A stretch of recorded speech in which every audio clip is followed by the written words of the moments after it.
Olá, sétimo ano, tudo bem com vocês aí de casa? Eu sou Viviane Santos e esse é o meu sinal. Sejam todos bem-vindos à aula de língua portuguesa, tá certo? Eu tô aqui acompanhada de duas mulheres maravilhosas e eu vou apresentá-las para vocês que estão aí em casa. A primeira delas é Midian, nossa intérprete de Libras. Seja muito bem-vinda, Midian. Ela vai tornar essa aula mais acessível a todo mundo que está aí em casa. Espero que você goste e se divirta com a aula. E ao meu lado, me acompanhando, eu tenho a professora Adriana Maria, mas antes de eu passar a fala para ela, eu vou me autodescrever ainda pensando em acessibilidade, certo? Eu sou uma mulher negra de cabelos escuros, cacheados curtos, tenho olhos escuros, uso óculos arredondados, estou em pé aqui nos nossos estúdios diante da câmera, tenho uma televisão bem grande ao meu lado, onde passarão as telas da aula de hoje, e eu visto uma calça jeans azul e uma blusa laranja. Como eu disse para vocês, eu tenho a professora Adriana Maria me acompanhando hoje no chat. Vamos dar um oi para ela? Olá, meus amores do sétimo ano. É uma alegria tê-los aqui na nossa aula, não é? Eu estou aqui, não é? Junto com a professora Viviane Santos, a nossa intérprete linda, não é? Midian. Eu também vou me autodescrever. Eu visto blusa verde, estou sentada por trás de um computador, tenho cabelo tamanho médio, uso óculos, tenho cor parda e estamos aqui para vivenciar uma aula, né, de análise interpretativa de um conto. É maravilhoso. A professora Viviane arrasa, não é, falando de análise interpretativa de outros conteúdos também. Então, vivencie essa aula da melhor forma possível, tá bom? Simbora, professora Adriana. A gente tem uma aula hoje com um tema muito especial, que é o Verdade. Natal. A gente está pertinho aí do Natal e do final do ano, então a gente começa a pensar sobre algumas coisas sempre, né? Então a gente vai fazer a leitura de um conto sobre o Natal e depois pensar como esse conto se desdobra, o que é que ele pode contar pra gente de diferente, né? O que é que a gente pode fazer de inferência. Ó, o nome do conto, o título é Quero Ser Árvore de Natal. Bora começar a leitura do conto, então. Ó. Aquela árvore era o diferencial. Ela encantava e parecia anunciar algo no meio da floresta verdejante. Ela fascinava o espaço. Ela era uma árvore mãe com seus 3 brotos, todos eles já bem adultos. Então a árvore tinha 3 filhas, também árvore, certo? Ela, muito preocupada e ao mesmo tempo sonhadora, certo dia conversava com suas amadas pequenas árvores. Minhas filhas, logo eu estarei aqui. Logo eu não estarei aqui. Por isso, quero que vocês sejam bem-sucedidas. As árvores filhas pareciam não entender, mas ouviam sua mãe atentamente. Você, minha pequena árvore, quero que se torne lindos armários para escritórios. Será linda e importante. Você, minha segunda árvore, quero que seja a mais linda casa já construída. Terá muito valor por abrigar os homens, evitando que eles peguem chuva e sol. Então aqui a gente tem uma metáfora, né? Porque a gente tem uma árvore mãe, ou seja, uma árvore que está lá na floresta, e essa árvore ela tem 3 filhas. E essas filhas também são árvores. E como toda mãe, ela faz projeções sobre a vida das arvorezinhas que ela colocou no mundo, né? Então ela deseja para essas arvorezinhas uma vida de muito sucesso. E esse sucesso se baseia no que essas árvores vão se tornar quando elas forem cortadas e utilizadas pelos homens. Então, ela quer que uma se transforme num lindo armário e a outra se transforme numa casa, para que as pessoas possam morar dentro dessa casa e assim a árvore ganha muito valor.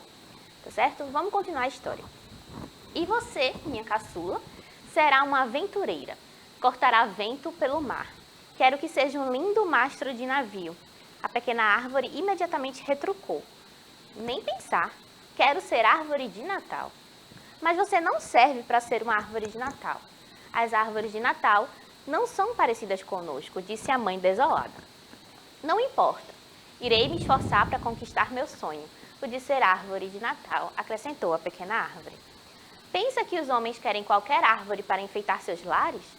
Filha, Tu serás muito feliz, conhecerá muitos lugares e será uma das peças mais importantes do navio, disse a mãe.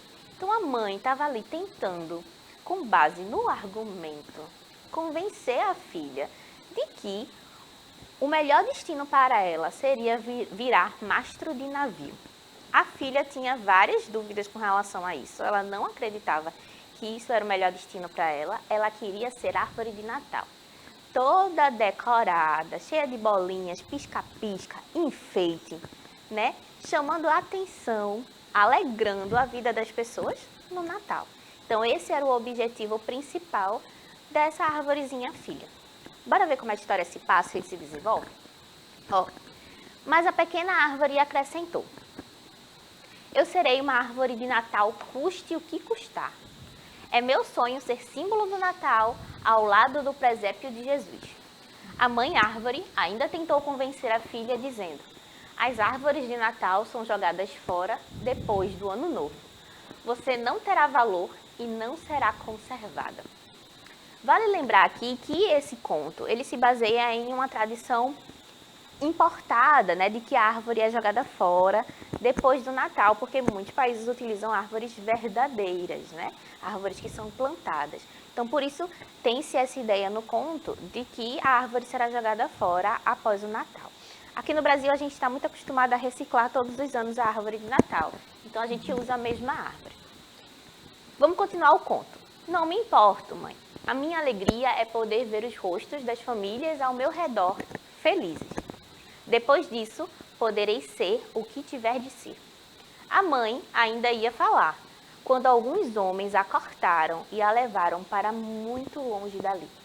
Assim, a partir daquele dia, cada uma construiu sua própria história, sem a presença da árvore mãe. Tempos depois, aqui a gente tem um corte na narrativa, a gente tem o fato de que a árvore mãe foi cortada, então ela foi retirada da vida das filhas, tá certo? E a partir de então, cada uma começou a viver a sua vida separadamente, porque cada uma teve um destino diferente e a mãe já não pôde mais interferir, nem no desejo, né, nem com a ideia do que ela queria que acontecesse para a vida das filhas, nem diretamente, dando algum conselho, né, conversando com elas, tá certo? Houve uma passagem de tempo e aí a história continua. Então vamos ver o que mais aconteceu com as nossas queridas arvorezinhas. Sem a companhia de suas irmãs, aquela árvore se recusava a se tornar mastro de navio. Por isso, sempre que os homens se aproximavam, ela se retorcia toda, demonstrava ser imperfeita e ninguém a levava. Ela, desde pequena, desejava ser árvore de Natal. Sonhava com as luzes piscando, imaginava-se recebendo os presentes trazidos pelo Papai Noel. Para depois, ela mesma entregar os presentes aos seus donos. Sonhava também que podia ficar nas vidraças das lojas, anunciando a proximidade do Natal. Queria ela fazer parte do espírito de confraternização e principalmente anunciar a chegada do menino Jesus. De repente, uma voz disse: aquela ali é uma bela árvore para o que queremos. Era uma voz grossa. Então, vale lembrar que a árvore ainda estava na floresta, lá plantadinha, linda, só vivendo a vida dela, quando de repente chegou alguém na floresta e disse: olha, aquela árvore é boa para o que a gente quer. E aí, nesse momento, a gente ainda não sabe o que vai acontecer com ela. A gente só sabe que ela quer ser árvore de Natal, mas a gente não sabe qual é o interesse das pessoas que chegaram na floresta. Para que eles queriam a árvore, né? Vamos descobrir. Não é, professora Adriana? A professora Adriana nem pisca ali, ó. Outra voz acrescentou: vamos, corte-a. E assim o fizeram. A árvore pensava que estava prestes a realizar seu sonho, né? Ser finalmente árvore de Natal. Por isso, não temia. Queria logo ser cortada para se tornar a tão sonhada árvore.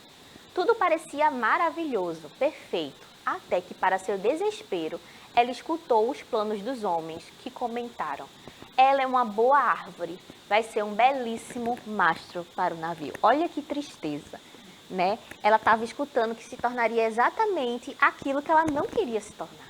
Imagina o desespero que essa árvore filha não sentiu, né? A árvore ficou aflita, pois ela não tinha mais o solo para fingir-se ser incapacitada de qualquer aproveitamento. Não podia mais enganar os homens. Vamos ver se consegue passar? Obrigada. Na sua angústia de não poder ser a tão sonhada árvore de Natal, ela se retorcia, soltava folhas, mas nada parecia favorável a ela. Até que chegaram ao local onde aquela linda árvore seria transformada em mastro. Quando foram iniciados os trabalhos para transformá-la no comprido mastro, ela não sentia dores pelos cortes, mas a sua dor era pelo fim do seu sonho. A tristeza invadia o sonho de Natal da pequena árvore verde. Mas, surpreendente, ela escutou um grito. Para! Essa árvore não é adequada para mastro de grande porte, disse um dos homens, com ares de chefe, que acabara de chegar. Então, aqui a gente tem uma segunda intervenção, O primeiro é dos homens que chegam à floresta. Aqui a gente tem uma segunda dos homens que interferem quando ela está sendo já utilizada, a árvore. E quem sabe agora a gente não tem uma reviravolta na nossa história e nossa árvore consegue se transformar naquilo que ela quer. Simbora. Passa aí, Isadora. Obrigada. Como assim? Ela era a mais bonita naquele lugar, respondeu um trabalhador. O chefe então argumentou. Observe bem, é uma árvore de madeira fofa. Não aguentará o balanço do navio nem o vento do mar. O que faremos então? Disse o trabalhador. Deixa. Ela é muito majestosa. Será a minha árvore de Natal.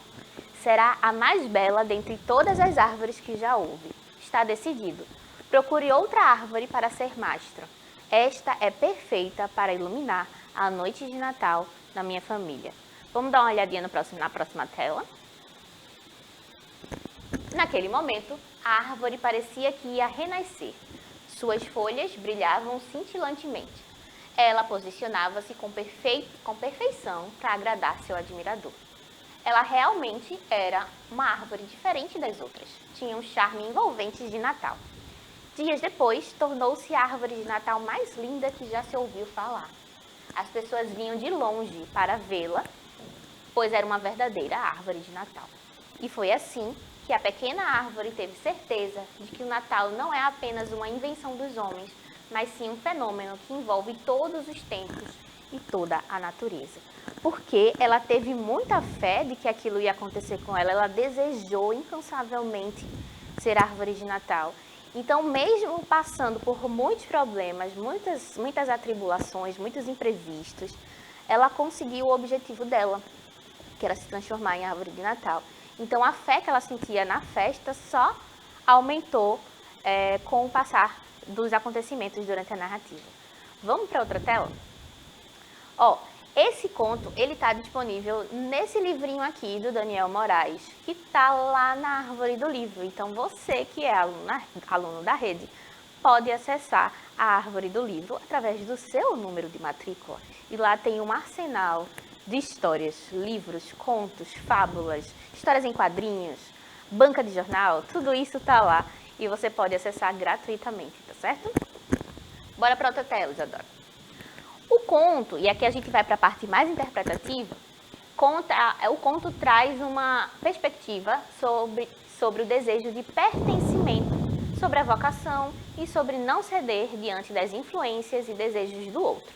De elemento inusitado, temos a árvore de Natal como protagonista de uma história. Ela que, embora seja um objeto inanimado, assume desejos e emoções humanas. A gente já viu aqui também como acontece essa transformação literária, que a gente utiliza emoções humanas em objetos inanimados. Então, a gente empresta essas emoções para que eles consigam representar a gente dentro da história. Então, uma árvore de Natal, ela não tem vida. Ela não tem vida própria, né? Mas aqui, ela empresta as emoções, o desejo de ser árvore de Natal, ela empresta a teimosia humana, em permanecer no seu desejo, para representar.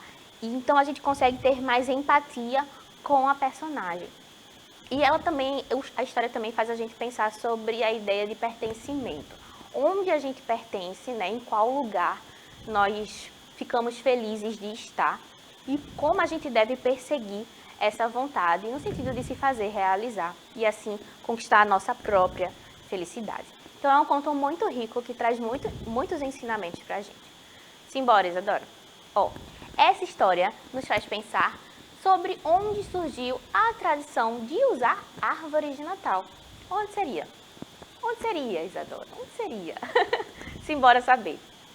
Ó, há diversas versões para designarmos a origem da árvore de Natal, como a conhecemos nos dias de hoje. A gente vai conhecer algumas dessas versões, na verdade, duas delas. Simbora para a próxima tela. Ó, apesar da polêmica sobre a origem da árvore, sabe-se que esse símbolo foi herdado de religiões pagãs da antiguidade, então não surgiu com o cristianismo, ele foi emprestado depois. Os romanos, por exemplo, durante a Saturnália, que era um festival em homenagem ao deus Saturno, já usavam árvores para enfeitar os templos. Já os egípcios usavam palmeiras durante os rituais de adoração a Ra, que era o deus Sol. Então, como a gente pode perceber, a árvore de Natal ela não é algo novo.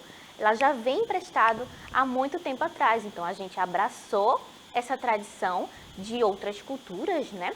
E adaptou para a versão do cristianismo, que se propagou, né? Então, mesmo em casas não cristãs, a gente ainda tem a árvore de Natal enfeitando. É um lugar muito legal para guardar os presentes, né? Então, tem toda uma tradição ao redor dela. Simbora!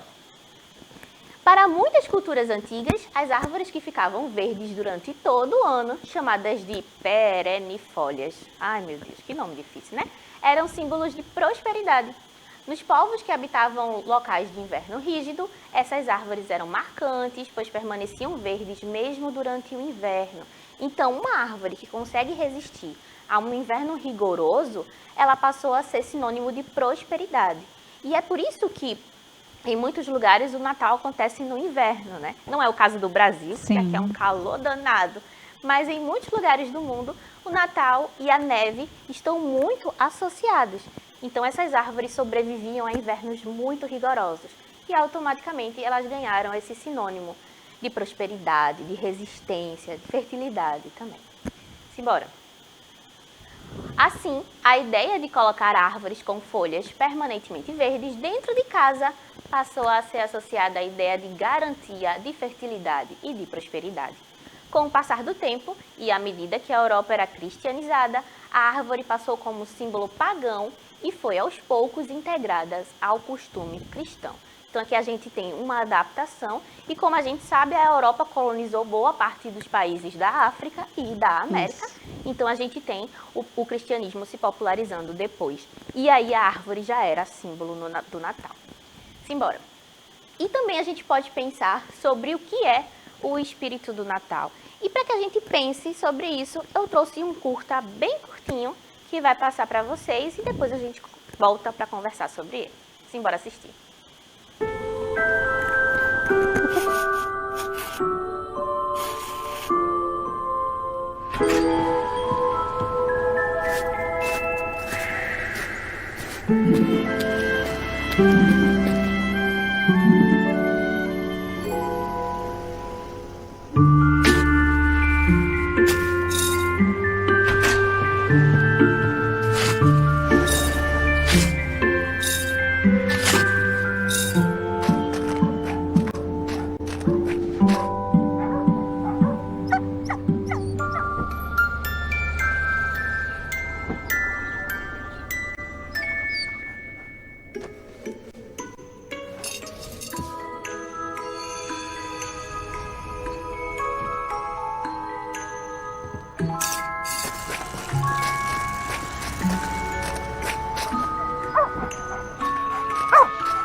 Muito bonitinho, né, o conto, na verdade o curta, né, que vai contar a história sobre um menininho que tá ali juntando o seu dinheirinho, porque ele deseja muito ter uma bicicleta.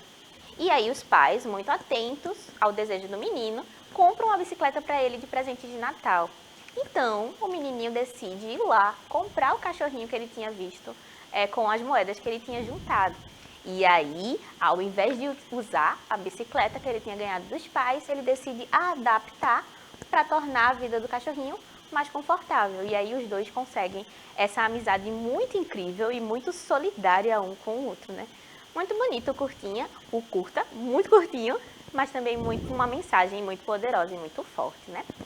Ó, no curta que assistimos, temos uma reflexão sobre o que é importante sobre o Natal no comportamento humano, em época em que a solidariedade e o afeto desmedido é valorizado e idealizado. Então a gente também tem no Natal demonstrações de afeto e de solidariedade muito fortes, que às vezes não acontecem ao longo do ano, né? Muita gente deixa para ser solidário apenas no Natal, que não deveria acontecer o ano todo. Mas é nessa época do ano em que a gente consegue, às vezes, se desapegar da rotina e da correria para fazer alguma ação solidária. Então, se você consegue fazer aí para sua comunidade, para o seu bairro, é muito bem-vinda, tá certo? Bora lá! E a gente também pode pensar em algumas coisas que a gente precisa valorizar especificamente no Natal. Bora lá? Tem 3 sentimentos e emoções que eu acho que a gente precisa valorizar bastante. Passa aí, Isa. Ó, 3 sentimentos. O primeiro deles é a gratidão pelo ano que se viveu, né, e pelas coisas que recebemos, gratidão pela nossa família, gratidão pela comida que temos, pelo afeto, pela casa, pela nossa escola, pelos nossos amigos. Então, tudo que está ao nosso redor, que é muito bom, a gente pode sentir gratidão, deve reconhecer e dizer muito obrigado, tá certo? O segundo sentimento é a solidariedade ao próximo e consigo mesma. Então, doar coisas que você já não utiliza mais, doar seu tempo de cuidado com a outra pessoa e também ser solidário consigo mesmo. Então, perdoar os seus erros ao longo do ano, né? Entender que você é uma pessoa em processo de construção e que não está errando de forma proposital. Então, ser solidário é uma prática que vai e volta no Natal de forma muito forte. E o último desses sentimentos é a bondade universal e descompromissada. Então é sempre bom que a gente lembre que o Natal é uma época boa para a gente pensar em ser bom, até porque é o aniversário de Jesus. Jesus era essencialmente bom. Então, é uma boa mensagem que a gente fica, né? Professora Adriana, a nossa aula está acabando. Que aula maravilhosa. Professora Viviane, então, a professora Viviane falou aqui, né, sobre sentimentos, atitudes, que não é só em uma data especial, Sim. não é o ano todo.